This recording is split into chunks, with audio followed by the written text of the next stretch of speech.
suka banget sama yang namanya sambal tempong, dan kebetulan punya temen yang bisa masak dan satu frekuensi, lidahnya satu tipe, jadinya alhamdulillah kejadian lah punya usaha Tempong Negoro, alhamdulillah. Tapi ini emang udah banyak cabangnya apa emang baru buka bisnis kuliner ini? Alhamdulillah udah 6 sekarang di Jakarta, Surabaya sama Bogor. Next ya mudah-mudahan doain aja kalau karena kan ini makanan murah ya, makanan rakyat, murah, enak. Jadi respon dari masyarakat juga bagus. Ya gue senang aja ngeliat orang bisa makan enak tapi harganya murah. Apa sih yang membuat akhirnya bisnis terjun ke kuliner? Karena emang dari dulu adalah salah satu impian gue punya usaha kuliner. Tapi Ki, untuk ngebangun bisnis udah 2 ya? Ya. Gitu, Pak. Struggle-nya gimana? Apa ya? Nunggu momennya sih sebenarnya. Karena sebenarnya bisa aja dari dulu. Cuman kayak gue orangnya picky banget. Jadi gue harus benar-benar dapat partner yang benar-benar kayak nyari pacar ya. Bahkan bisa dibilang kayak nyari istri. Karena kan kita bakalan intens, harus terbuka, harus bisa menerima masukan-masukan dari satu sama lain kan.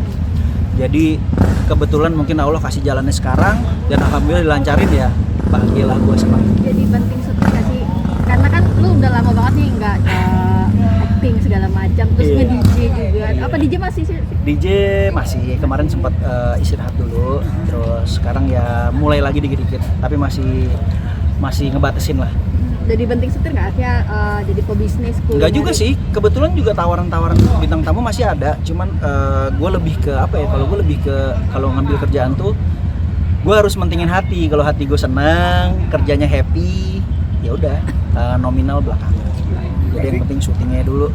Kalau misalnya seneng kan, ya duit bisa dicari lah, rezeki nggak kemana. Oh, berarti sama ini memang nggak mikirin nominal ya Ki?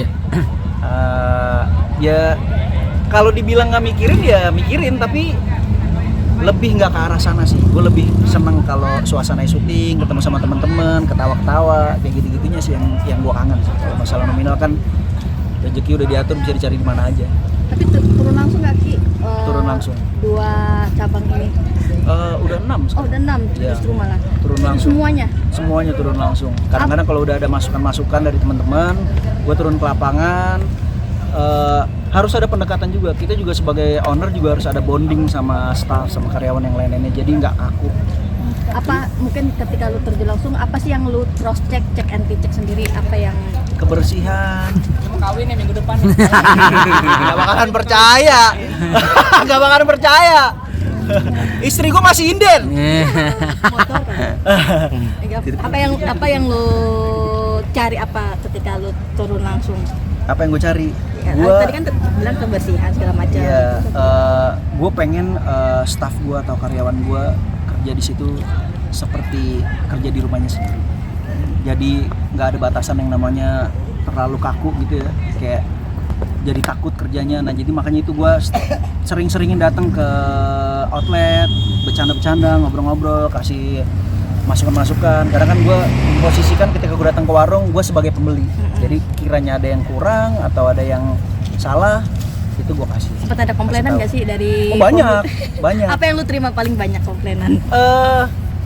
Kenapa sih ininya lalapannya sedikit? Kenapa kok sayur asemnya sisa doang? Pas gue lihat dia datangnya jam 9:30 yang udah last order. Karena alhamdulillah kan Tempong Negoro tuh laku ya, alhamdulillah banget. Jadi kalau udah menjelang sore menjelang malam tuh rata-rata udah sebagian habis kan. Kalau yang udah terjun di bisnis F&B pasti udah tau lah kalau jam segitu. Jadi makanya pas kalau misalkan gue ngikutin emosi, gue liat wah bawa anjing warung gue di komplain gini-gini. Ternyata datangnya jam 10 kurang, ya wajar. Gue bilang, lu kenapa? Tapi gue balesinnya bercanda. Jadi kayak kenapa nggak datang sekalian jam 12? Jadi nggak ada apa-apa. Kan jam segitu pasti sisa lah. Dan lu berharap apa? Kayak harga 10.000 lu bisa makan di tempat gue, lu pengen yang kualitas hotel bintang 5, restoran yang mahal-mahal, ya cari aja yang lain gitu. Kalau ini kan gue emang bener-bener pengen bener-bener makanan rakyat gitu. Gue pengen orang tuh bisa makan enak dengan harga yang murah. Udah balik modal.